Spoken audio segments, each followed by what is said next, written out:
东汉末年，王朝统治日趋黑暗，农民起义此起彼伏。自公元109到172年的60多年间，爆发了数十场农民起义，但都被统治者残酷镇压。此后，农民起义进入低潮。然而，在沉寂中，更大规模的农民起义正在酝酿。10多年后，一场空前壮阔的大起义终于爆发。这便是8州并发、烟炎降天的全国性空前统一的大起义——黄巾起义。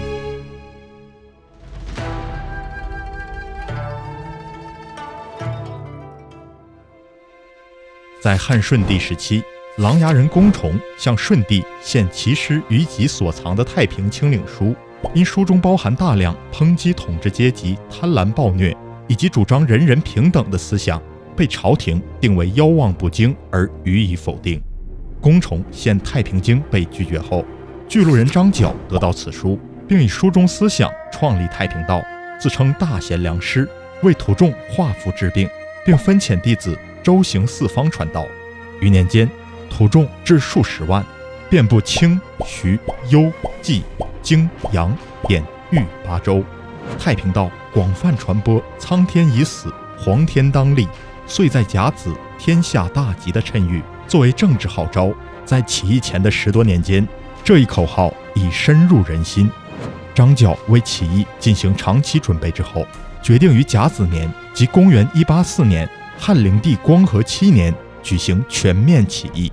光和7年初，张角将荆扬2州的数万信徒调至邺城，作为起义主力，准备借其举事，同时令大方取马元义到洛阳联络灵帝亲信中常侍封谞为内应，经周密策划，拟定3月5日各方同时起义。但在预定起义前1个月，青州济南的大方首领唐州叛变告密，起义计划暴露，马元义被捕，车裂于洛阳，京师信徒1000余人被杀。东汉王朝下令搜捕张角，张角星夜派人飞告各方，决定于2月提前起义。36方义军闻令，同日举事，占据州郡，焚烧官府，拉开了黄巾起义的序幕。张角之弟张良驻广宗，其弟张宝屯兵下曲阳，成为领导起义的中心。起义之初，冀州黄巾军生擒皇族安平王刘旭、甘陵王刘忠，将其掳至广宗。幽州广阳郡黄巾军攻杀幽州刺史郭勋和太守刘卫，部众发展至10余万人，后与河北张角部会合，成为黄巾军北方军事中心的主力。荆州张曼成部率南阳郡黄巾军屯兵宛城，成为南方的黄巾主力。豫州波才部黄巾军活动于颍川、汝南、陈国一带，成为东方的黄巾主力。此外，还有卜嗣等领导的兖州黄巾起义队伍活动于东郡仓亭。各方黄巾军从北、东、南3个方向对京师洛阳形成包围之势。为镇压起义军，灵帝下令大赦党人，调整统治阶级内部矛盾。在军事上，以外戚何进为大将军，统帅左右羽林军屯兵洛阳，拱卫京师，并星夜调兵进驻洛阳外围的函谷、广城等8大关隘，以加强京师外围防御。又命左中郎将黄甫松、右中郎将朱俊率步骑1万余人，重点进攻颍川黄巾军；北中郎将卢植率北军5校进兵和地方官军进攻河北黄巾军。南阳一线仍由地方官军防守。3月，南阳郡黄巾军响应张角号召，在张曼成的率领下击杀南阳太守楚贡，乘胜围攻宛城。旬日之内，部众发展至10余万人。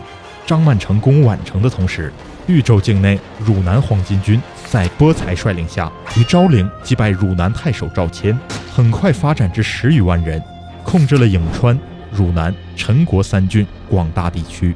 北中郎将卢植至冀州后，率官军连破黄巾军，斩杀数万人。张角被迫退守广宗，卢植军追击至广宗，趁势环城修筑长墙，将广宗团团包围，又建造云梯，伺机攻城。黄巾军顽强抵抗，数月内双方相持不下。4月，朱俊、黄甫松率步骑4万余人抵达颍川境内，前往郡治阳翟，讨伐此处的黄巾军波才部。朱俊、黄甫松以前后2路大军向阳翟进发。波才探得汉军行踪后，利用朱俊、黄甫松各统一军骑士分散的有利时机，主动出兵迎击，在阳翟附近与朱俊部交战。面对黄巾军10余万的阵势，朱俊难以招架，惨遭击溃，义军声势大振，乘胜继续追击黄甫松军。黄甫松见势不妙，率军进保长社，屯兵不前。波才立即率黄巾军包围了黄甫松军。波才率军数次进攻未克，义军声势浩大，黄甫松军兵少势弱，全军惊恐。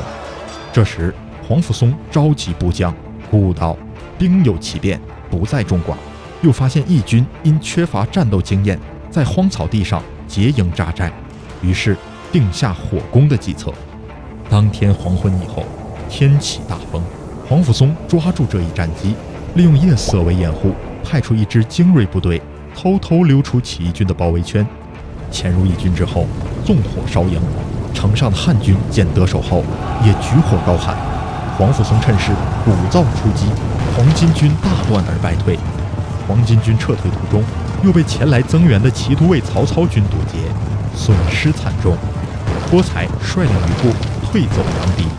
此后黄甫松、朱俊、曹操3路合军攻破阳翟，斩杀起义军数万人，波才兵败战死，颍川黄巾军主力遭受重挫。黄甫松等继续率军征讨，进击西华，击溃彭托部黄巾军。此后陈国、汝南2地的黄巾军亦纷纷降散。平定颍川黄巾军后，直逼京师洛阳的最大威胁旋即解除，这使得东汉王朝能将黄甫松、朱俊等统帅的天下精锐转向别的战场作战。黄巾军在全局上正逐渐陷入困难的境地。然而广宗与宛城的30余万黄巾军势力，对王朝军队而言仍是一场严峻的挑战。关于黄巾之乱中最为艰难且具有决定性的广宗与宛城之战，我们将在下期继续分解。